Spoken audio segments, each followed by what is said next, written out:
Hi guys, ఈ video ఏంటంటే like job అయితే వచ్చిందనమాట. సో ఎట్లా వచ్చింది ఏం కదా, ఎందుకంటే నా బీటెక్ అయితే కంప్లీట్ అయిపోయింది. సో నార్మల్గా బీటెక్లో ఉన్నప్పుడు ఫైనల్ ఇయర్లో ఉన్నప్పుడు ముఖ్యంగా లైక్ నెక్స్ట్ ఏంటి అని చెప్పేసి మనకి మనం క్వశ్చన్ వేసుకుంటాం, బయట నుంచి క్వశ్చన్స్ వస్తాయి, ఇవన్నీ ఉంటాయి. సో మహా ఎంటెక్ అబ్రాడ్ పోయి ఎంఎస్ చేద్దామని చెప్పేసి ఆర్ఎల్స్ ఏమైనా జాబ్ ఇస్తామని చెప్పేసి ఇలా రకరకాల ఆప్షన్స్ అయితే మనకు ఉంటాయి. ఇంకొకటి, మనం 4th ఇయర్లో ఉన్నప్పుడు అట్లీస్ట్ మనం 4 years ఇక్కడ చదువుకున్నాం కదా, ఇక్కడ కాలేజ్ నుంచి ప్లేస్మెంట్ తీసుకుని వెళ్తే బాగుంటుంది కదా అన్న ఒక ఆప్షన్ కూడా చాలా మందికి అనిపిస్తూ ఉంటుంది. సో నేను అట్లా మా కాలేజ్కి వచ్చిన 4-5 కంపెనీస్లో కూర్చున్నా, ట్రై చేసిన, మొత్తం అయితే ఒక జాబ్ అయితే వచ్చిందన్నమాట. సో ఫస్ట్ ఆఫ్ ఆల్ నాకు అంత ఈజీ అయితే రాలేదు జాబ్. దీనికంటే ముందు ఫస్ట్ మా కాలేజ్కి ఒక కంపెనీ వచ్చింది, ఆ కంపెనీకి నేను కూర్చున్నా. అయితే దాంట్లో జాబ్ అయితే రాలేదు. అండ్ ఆ ఇంటర్వ్యూ ఎక్స్పీరియన్స్ ఎలా అయ్యింది, వాళ్ళు ఎట్లా అడిగారు ఏం కదా అని చెప్పేసి నేను ఆల్రెడీ ఒక వీడియో అయితే చేసిన. ఆ వీడియో మీకు చూడాలనుకుంటే పైన ఐకార్డ్లో పెడతా, ఆల్రెడీ కింద డిస్క్రిప్షన్లో పెడతా, ఆ వీడియో చూడండి.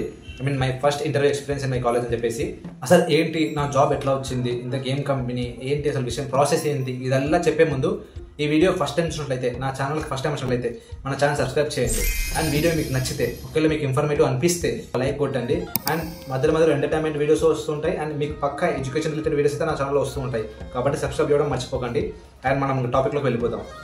సో అలా మా కాలేజ్కి ఒక 2 కంపెనీస్ అయితే వచ్చినాయి, మా టెక్స్టైల్ సంబంధించినవి. దాని తర్వాత మళ్ళీ ఒక కంపెనీ, ఇంటర్నేషనల్ కంపెనీ, అది కూడా మా ఉస్మానియాకి ఫస్ట్ టైం అనమాట. సో వీ ట్రైడ్, ఎందుకంటే జాబ్ వస్తే బెటర్ కదా. అండ్ దట్టు వేరే దేశానికి వెళ్ళి అక్కడ వర్క్ ఎక్స్పీరియన్స్ అయ్యి వస్తే చాలా బాగుంటుందని చెప్పేసి మా సార్ వాళ్ళు చెప్పారు. సో వీ ట్రైడ్, ఎలాగైనా తెచ్చుకోమని చెప్పేసి. అండ్ దట్టు ఇందులో ఓన్లీ మా టెక్స్టైల్ వాళ్ళకే కాదు, మెకానికల్ ఇంజనీరింగ్ చేసిన వాళ్ళకి కూడా అవకాశం అయితే ఉండే దీంట్లో పార్టిసిపేట్ చేయడానికి. సో అట్లా మా కాలేజ్ నుంచి ఒక 12 to 13 మెంబర్స్, ఇంకా మెకానికల్ వాళ్ళకు 9 మెంబర్స్, మొత్తం 20-21 వచ్చారనమాట ఫస్ట్ యాప్టిట్యూడ్ టెస్ట్ రాయడానికి. సో అలా మాకైతే ఒక 20-21 మెంబర్స్కి యాప్టిట్యూడ్ టెస్ట్ అయితే పెట్టారు. రాసినాం, ఒక 1 hour తర్వాత రిజల్ట్ వస్తుందని చెప్పారు. ఆ తర్వాత మేము ఏం చేసినామంటే రాసినాం, 1 hour తర్వాత రిజల్ట్ అయితే వచ్చింది. అందులో స్టార్టింగ్ వాళ్ళు 10 మెంబర్స్ పేర్లు చెప్పారు. మేమేమనుకున్నాం, అందరూ మా పేరు లేదు. ఓహో అంతే, ఇంకా వీళ్ళకి వచ్చింది అనుకున్నాం. కానీ కింద మ్యాటర్ ఏంటంటే వాట్సాప్లో these people are not selected, మిగతా వాళ్ళందరూ గ్రూప్ డిస్కషన్కి రండి అని చెప్పేసి పెట్టారనమాట. సో అంటే ఇంకా మన దాంట్లో నుంచి ఒక 13-14 మెంబర్స్ అయితే గ్రూప్ డిస్కషన్ సెలెక్ట్ అయినాం. సో అట్లా మేమందరం మళ్ళీ కాలేజ్కి వచ్చి అక్కడ ప్లేస్మెంట్ కారిడార్లో కూర్చొని మేడం దగ్గర గ్రూప్ డిస్కషన్, లైక్ ఒక టాపిక్ ఇచ్చారు, దానిపైన మీ ఒపీనియన్ చెప్పండి, లైక్ మాట్లాడండి, ఒక్కొక్కరు 1 minute తీసుకొని దాని గురించి చెప్పండి అని చెప్తే ఫస్ట్ ఒక అబ్బాయి స్టార్ట్ చేసింది అనమాట. దాని తర్వాత ఇంకొక అమ్మాయి స్టార్ట్ చేసింది, తర్వాత నేను స్టార్ట్ చేసిన, అయితే అందరం స్టార్ట్ చేసినాం. లాస్ట్ మళ్ళీ ఇంకొక అమ్మాయి స్టార్ట్ చేసింది. అట్లా అందరం ఒక దాని గురించి మాట్లాడినాం. దాని తర్వాత 1 hour తర్వాత చెప్తాం, బయట వెయిట్ చేయండి అని చెప్పేసి ఒక 1/2 hour అయితే వెయిట్ చేసినాం. అప్పుడు 5 మెంబర్స్ పేర్లు వచ్చినాయి, వీళ్ళు బయటకు వెళ్ళండి, వీళ్ళు సెలెక్ట్ కాదు, మిగతా వాళ్ళందరూ ఇంటర్వ్యూకి రండి అని చెప్పేసి. సో అందులో నా పేరు ఉంది, ఇంటర్వ్యూలో రండి అని. దాంట్లో 14 మెంబర్స్ దగ్గర గ్రూప్ డిస్కషన్ చేస్తే 4 మెంబర్స్ 5 మెంబర్స్ అవుట్ అయ్యారు, మిగతా 9 or 10 అనుకుంటా. మేమైతే ఇంటర్వ్యూకి రెడీ అవుతున్నాం అనమాట. సో ఇక్కడ ఇంకా ఒక్కొక్కరు వెళ్తున్నారు. స్టార్టింగ్లో ఒక్కొక్కరిని, అంటే ఒకటే మ్యామ్ వచ్చింది, ఆ మ్యామ్ కూడా ఆ కంపెనీ హెచ్ఆర్ అనమాట. సో ఆ మ్యామ్ అయితే వచ్చింది, అడుగుతున్నాం అనమాట. ఇంకా ఒక వెళ్తున్నారు వాళ్ళు, ఒక్కొక్కరిని 10 to 15 minutes అయితే ఇంటర్వ్యూ చేసింది అనమాట. బయట మేము ఉన్నాం, లైక్ ఎందుకు ఇంతసేపు అడుగుతుంది, ఇంతకు ఏం అడుగుతుందో అన్న టెన్షన్లో మేమైతే ఉన్నాం. దాని తర్వాత నేనైతే ఫుల్ కాన్ఫిడెన్స్లో ఉన్నా, ఎందుకంటే ఆల్రెడీ 2 times ఇంటర్వ్యూ ఫేస్ చేసి వచ్చిన, వర్చువల్గా ఫేస్ చేసిన, ఇంకొకటి డైరెక్ట్గా ఫేస్ చేసిన ఇంటర్వ్యూ. కాబట్టి ఒక కాన్ఫిడెన్స్ ఉంది, ఎట్లా మాట్లాడాలి, ఎలా మాట్లాడాలి నాకు తెలుసు. ఫస్ట్ టైం డైరెక్ట్గా మాట్లాడినప్పుడే కొన్ని లైక్ తడబడ్డా, కాబట్టి ఇతర అలా కావద్దు, క్లారిటీగా చెప్పాలి అని చెప్పేసి నేను అనుకొని ముందుగా వాళ్ళు ఏమైనా ఉన్నట్టు చెప్పేద్దాం, ఇంగ్లీష్ ఫ్లూయెంట్గా మాట్లాడదాం అని నేను అనుకున్నా. అట్లా దాదాపు ఒక 8 మెంబర్స్ దాకా వెళ్ళిన తర్వాత లాస్ట్ ఇంకా 2 ఉన్నాం అన్నప్పుడు నేను వెళ్ళిన. సో నన్ను కూడా ఎక్కువ క్వశ్చన్స్ ఏమడిగా, నార్మల్ క్వశ్చన్స్ అడిగారు, లైక్ కొన్ని టెక్స్టైల్ గురించి అడిగారు, టెక్స్టైల్కి అపరల్కి ఏమేమి ఉంటాయి ఏం కథ అని చెప్పేసి మా క్వశ్చన్స్ అడిగారు కోర్. ఆ తర్వాత కొన్ని క్వశ్చన్స్ అడిగారు, ఇంకా ఫ్యామిలీ గురించి, ఏం చేస్తుంటాం మీ వాళ్ళు, ఏం కథ అది. దాని మహా అంటే 8 minutes or 6 minutes తక్కువసేపు అయిపోయింది. నేను అదే అనుకున్నా, లైక్ ఏంటి ఇంత తక్కువసేపు అయిపోయింది, అందరినీ 10 minutes 15 minutes అడుగుతున్నారు అని చెప్పేసి. సో అప్పుడే నాకైతే అంటే లైక్ నేనైతే అడిగిన కాడికి ప్రతిదీ ఆన్సర్ ఇచ్చిన. లాస్ట్ నేను ఇంకా ఎవరైనా జూనియర్స్ ఏమైనా ఇంటర్వ్యూ టిప్స్ అడిగితే కూడా చెప్తా, ఇంటర్వ్యూ వచ్చిన వాళ్ళు మీకు ఏమైనా క్వశ్చన్స్ ఉన్నాయా, do you have any questions అంటే పక్క మీరు అడగండి ఏదో ఒక క్వశ్చన్, అంతేగాని నో అని చెప్పి రాకండి.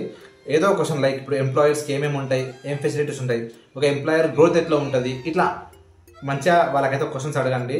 సో అట్లా లాస్ట్ మీకేమైనా క్వశ్చన్స్ ఉన్నాయంటే నేను 2 questions అడిగిన. ఆ తర్వాత ఒక 1 week 2 weeks తర్వాత వాళ్ళ లిస్ట్ అయితే వచ్చింది, వీళ్ళు సెలెక్టెడ్ అని చెప్పేసి. అందులో నా పేరు, సందీప్ అని మా క్లాస్మేట్ ఉంటాడు అతని పేరు, ఇంకొక అమ్మాయి, నా ముందర ఉన్న మన అమ్మాయి, ఆ అమ్మాయికి వచ్చింది. సో మొత్తం 3 అయితే జాబ్ వచ్చింది. ఇంకొక అబ్బాయి మెకానికల్ అబ్బాయికి అయితే వచ్చింది. మొత్తం 4 పీపుల్కి జాబ్ అయితే వచ్చింది అనమాట. సో కంపెనీ పేరు చెప్పొచ్చో చెప్పే కూడా తెలియదు కాబట్టి చెప్పట్లేదు.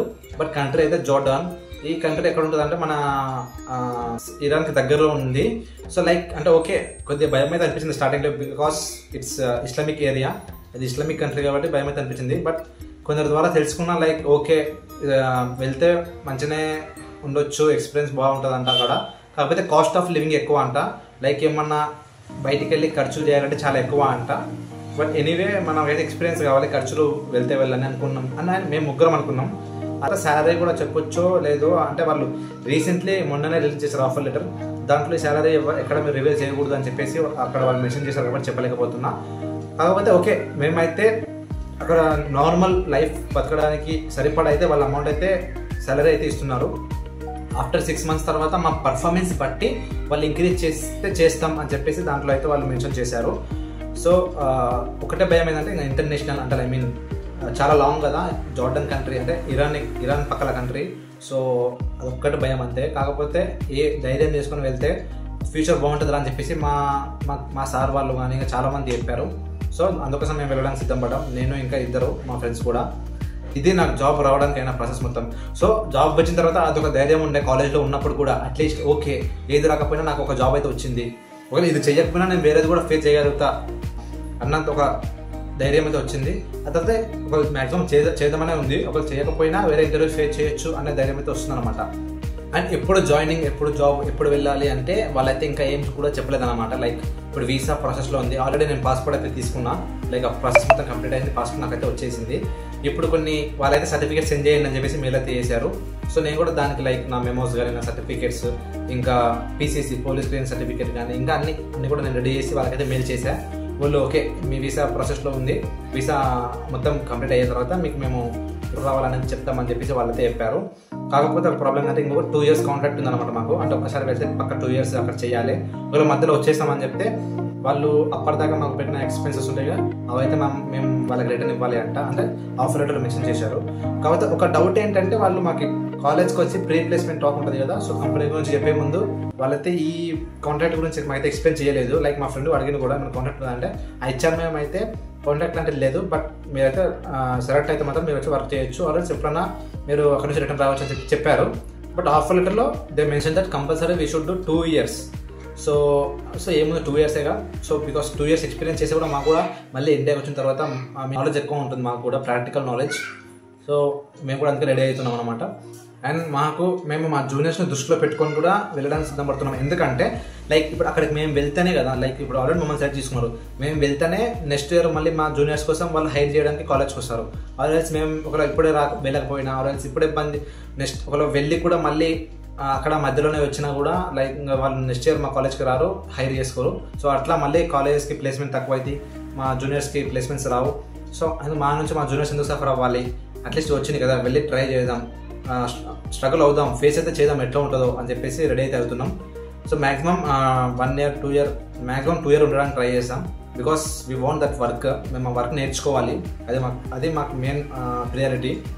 సో ఇంకా చూడాలి అక్కడ వెళ్ళిన తర్వాత ఎలా ఉంటుందో, ప్రతి ప్రాసెస్ ఉంది, పక్క మీకైతే అప్డేట్ చేస్తాను ఒకవేళ నేను వెళ్తున్నానా లేదా, ఆర్ఎల్స్ వెళ్తే అక్కడ ఎలా ఉంటుంది ప్రతిదీ పక్క.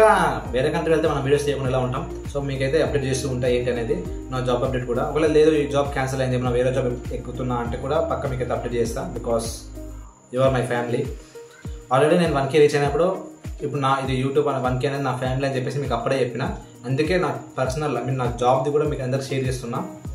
ఇప్పుడు ఇంటర్వ్యూస్కి వెళ్ళే వాళ్ళకి ఒకటే చెప్తున్నా, ఆర్ఎల్స్ నా జూనియర్స్ కానీ ఎవరైనా చూసే వాళ్ళకి ఒకటే చెప్తున్నా, ఇంటర్వ్యూకి వెళ్ళినాం అక్కడ రిజెక్ట్ అయినాం ఆర్ఎల్స్ ఎగ్జామ్ ఫెయిల్ అయినాం అని చెప్పి అస్సలు ఏమంటారా ఫీల్ అవ్వకండి. బికాస్ ఏదో ఒక ప్లేస్లో మీకంటే ఒక పొజిషన్ ఉంటుంది, దానికోసం మీరు ట్రై చేయాలి. బికాస్ ట్రై చేస్తూ పోతే ఎక్స్పీరియన్స్ వస్తుంది. ఆఫ్టర్ మేబీ 1 interview 2 interview ఏదో ఒక ఇంటర్వ్యూకి అయితే మీకు సెలెక్ట్ అవుతారు. సో అప్లై చేస్తూ ఉండండి, ఇంటర్వ్యూస్కి అటెండ్ అవుతూ ఉండండి, మీకు కూడా అవకాశం మంచిగా వస్తూ ఉంటాయి. కాబట్టి ఎనీవే వీడియో లాస్ట్ వరకు చూసారనుకుంటున్నా, లాస్ట్ వరకు అయితే చూడండి. అండ్ మీకు ఎలా అనిపించిందో కామెంట్ సెక్షన్లో కామెంట్ చేయండి. ఒకవేళ ఎలాంటి ఏమైనా డౌట్స్ ఉంటే మనకైతే కామెంట్ సెక్షన్లో కామెంట్ అయితే చేయండి. సో మళ్ళీ ఒకసారి చెప్తున్నా, వీడియో నచ్చితే లైక్ అయితే చేయండి. ఇలాంటి ఇన్ఫర్మేషన్ వీడియోస్ కోసం మన ఛానల్ సబ్స్క్రైబ్ చేయండి. Thank you so much for watching.